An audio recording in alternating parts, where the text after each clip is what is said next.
The next person I will be inviting to the stage is Harald Neidhardt from the European Institute for Exponential Technologies and Desirable Futures. Bit of a mouthful to pronounce. And Harald will be talking to us about the moonshots, and I understand that this is an idea that was floated here a year ago. And the discussion and presentation will now take us through storytelling and moonshots and how all of this concept comes together. So, hello, everybody. Well, welcome back to the show. Okay, so a couple of years ago, I started a quest and asked, futurists and people who are working in technology and a lot of other fields who are creative people who I thought are working on the future, and said, so tell me, how is the future? How it will look? How will it look like? How do you imagine, you live in 10 years from now, or you? And for most people, that was something like that. I mean, the future, all the inspiration we got is Black Mirror, Blade Runner, Star Wars maybe. So either we have a laser sword, or we are fucked, or we are, driving around deserts, looking for either gasoline or water. Anything in between is either boring or is Alice in Wonderland. But I had a discussion at Berlinale, and I said, why is there not positive movies? Yeah, you cannot finance it. It's going to be boring, and nobody gives you money. Nobody will watch it, so it's useless. But if I ask you, how do you really want to live in 10 years from now? So who wants to live like this? Can I have a show of hands, please? So if we want to talk about futures, I think we have to talk about desirable futures. That, for me, for example, would be desirable if I can look at this out of my window. Whatever I'm doing, I don't really know, but probably reading more books and look into, blossoming meadows of poppy seeds or something like that. Matches my shoes. So who is maybe a little bit more on this side? Okay, at least 2 or 3 would join me. And I want to know here about you. And so, are you surfing? How do you spend your time? How do you want to live? And what is the inspiration of that? What is a movie you see? What's a book you read? Was like, oh wow, this is going to be amazing. And 20 years from now, my kids will have an amazing time, and I hope I'm still around when that will happen. So, tell me about a movie which right away comes to mind. Yeah, okay. So zoom back to Gene Roddenberry, who everybody knows Gene Roddenberry? Yes, yeah. Okay, so Gene Roddenberry created Star Trek, and so I learned from his son that obviously it's not only a sci-fi, because for me at that point it was like, that's sci-fi, Star Trek, Star Wars. No, totally different. Because as you know, Star Trek was done and created somewhere at the end of the 60s. It was either hippie or post-Vietnam, and it was a very, different world. A lot of new breakthroughs, but also conflict. And he created a world where people could aspire to, at least 237 years from now, maybe even longer, 250, from when it was created, probably somewhere in the end 60s, like, think about the future. How could you even imagine things which happened in Star Trek? I mean, you see there's this first sort of iPad, or what we call now iPad. There's a tricorder for health. There's a lot of technical innovations which have been created, like 3D printing. 3 decades after the replicator, finally somebody said, I'm going to build this, and then he built it, or she.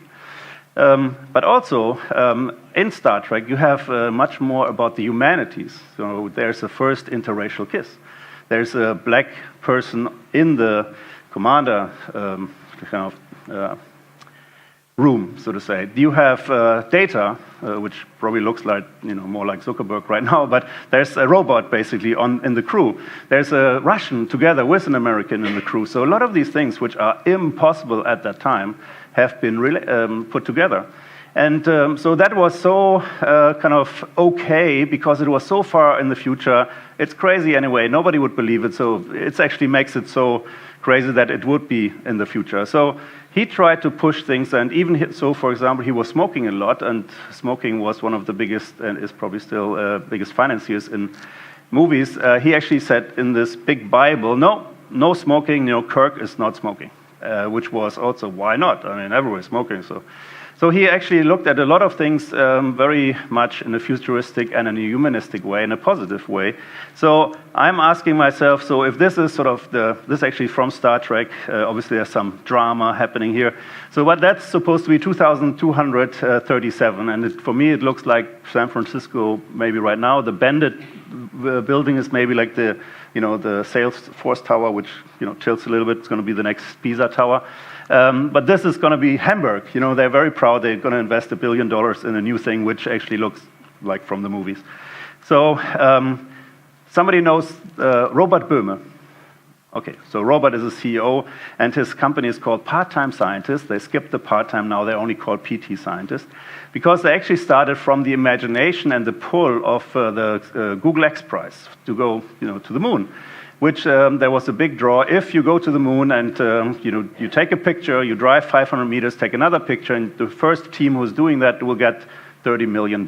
Well, the team from Berlin was in one of the last 5 of them, but none of the teams actually did it in time by the end of last year, so it's still out there. So, but they have created a partnership with Audi and a couple of others, and so by the end of next year they will go. And it was actually, the CEO is a hacker. He was the one who actually hacked all of the Merkel phones 4 times in a row, got 15,000 euros, had it somewhere lying there, was living at home, and Google asked for $15,000 as a application fee. He took all that money there and said, okay, now I'm going to the moon, apparently. And so he did it. Now, 5 years later, there's about 65 people. None of them is really a rocket scientist. They're just passionate people and a small team, and now next year they're going. And how do you even think this is possible? Now ESA and NASA calls them, because now they're the experts. Can you please participate in this RFP or in this new thing and the mission and so on? So all of a sudden, amateurs can reach for the moon. And I think this kind of passion and story and imagination is only possible if you have something in your head. And it's like, either you have never done it before, so you don't know the problems. That's typically a problem in the head of startups. Or founders, that they actually don't see the problem. So just do a failure, then we do something else.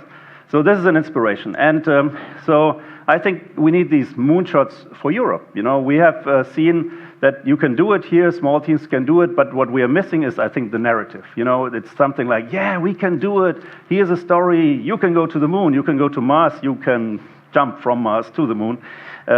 But it's allowing us, and maybe even the rest of the world, it's like saying, oh, here's a movie, here's a scene which triggers me, maybe I don't believe this, but how about that and then? So if we are more creative like this, I think we can go higher. So here's a European moonshot, let's say 100 years ago.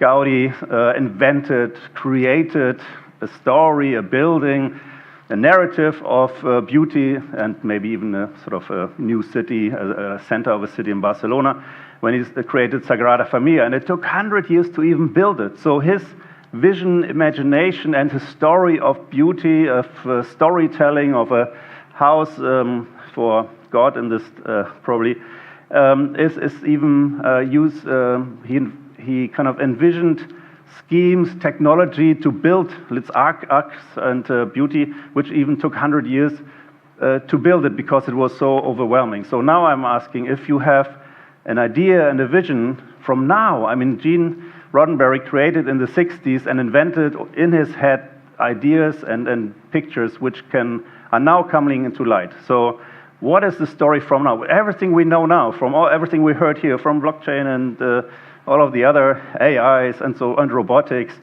So how do we want to live? And technologies, there will be like 10 more next summer, and next year we have another panel with more technology. But what we're missing is the overarching narrative, or more narratives. Where's more stories, more explorations, and how do we want to live? Is Burning Man maybe something?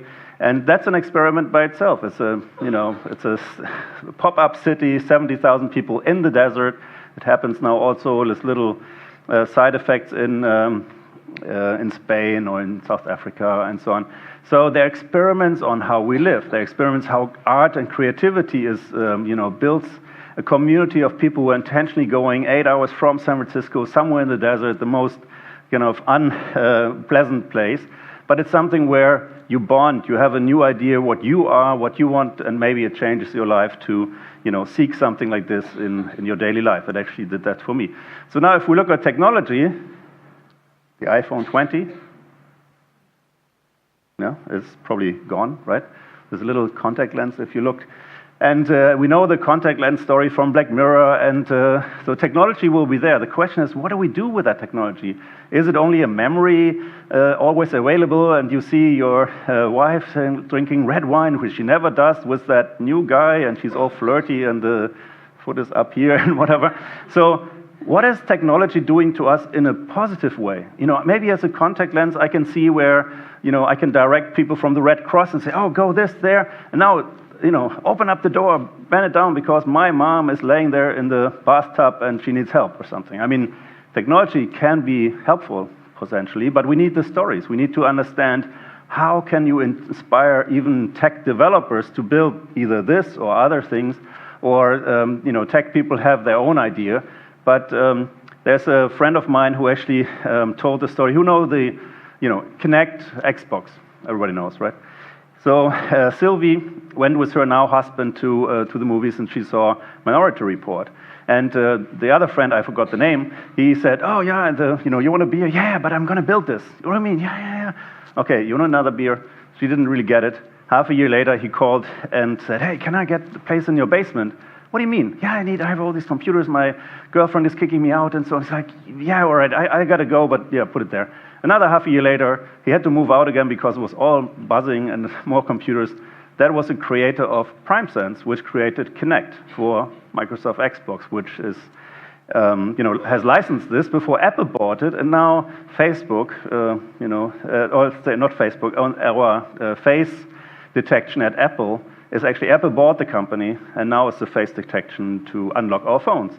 He went to the movies and was inspired by technology where Tom Cruise or whatever made just this, and he said, yeah, I'm going to build it. Why? Yeah, I saw it in the movies. So the power of imagination is something so powerful, and we need stories who show us not tech stuff, but show us ideas which go beyond this and say, how do we live? How our kids live, and how will our grandkids live? And so what we are started a month, about 3 weeks ago, is a competition together with Red Bull. Last year it was an idea, and I went to a lot of people and said, why don't we start a competition? Yeah, good idea, do it, you know, here. Call me when you're done. And so I found a partner in Red Bull, and so we launched the Red Bull FuturIO competition, and the question is really, you know, a quest. Send us 60 seconds of ideas. I want to know, how do we have breakfast in 20 years from now? Is it, oh yeah, Soylent Green, because within 30 seconds you have all the nutrition in the world, you can rush to work. Well, in 10 years, nobody probably has to be at work at 8 or 7 or something like that. Maybe Americans still jog at 5, that they have to be, I don't know.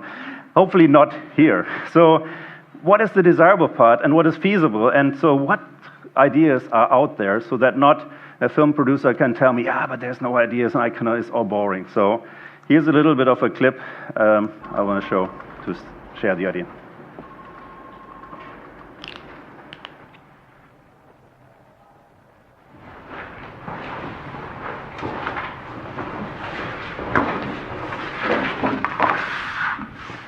So where do you see yourself in 10 years?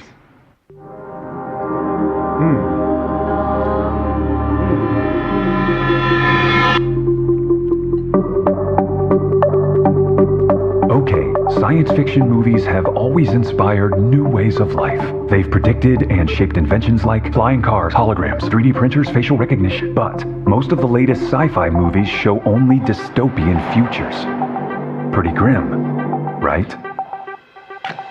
The future we imagine is quite different. We want to choose how we think, dream, travel, study, play, work, date, eat, drive, live.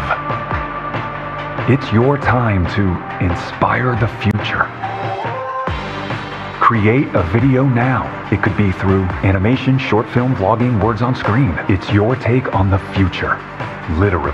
Share your vision now on Red Bull FuturIO.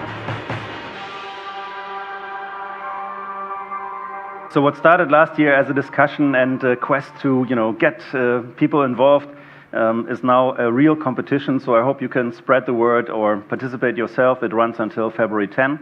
And in the end, we want to bring people to Lisbon and have 20 people from around the world fly in and basically spend a Future Academy where we have hear from futurists, which are part of the jury, like Martin Wesowski is a futurist from SAP, futurist from Daimler, Maurice is from Telefonica Alpha, the first moonshot lab in Europe, Elena is from KTH in Sweden, and through Stan's help as a co-curator of the competition, Jared is the head of film at South by, and Fiambo is the director from Denmark, and Lisa is the editor-in-chief of Atlas of the Future. So a lot of people were looking at these ideas, and it's not about how amazing you cut it. You can take it with your iPhone. It's about that idea. What do you have for breakfast in 2030? Please share it, and I'm really eager. If you have any idea of a movie which you can share with us, which is positive. So thank you for your time.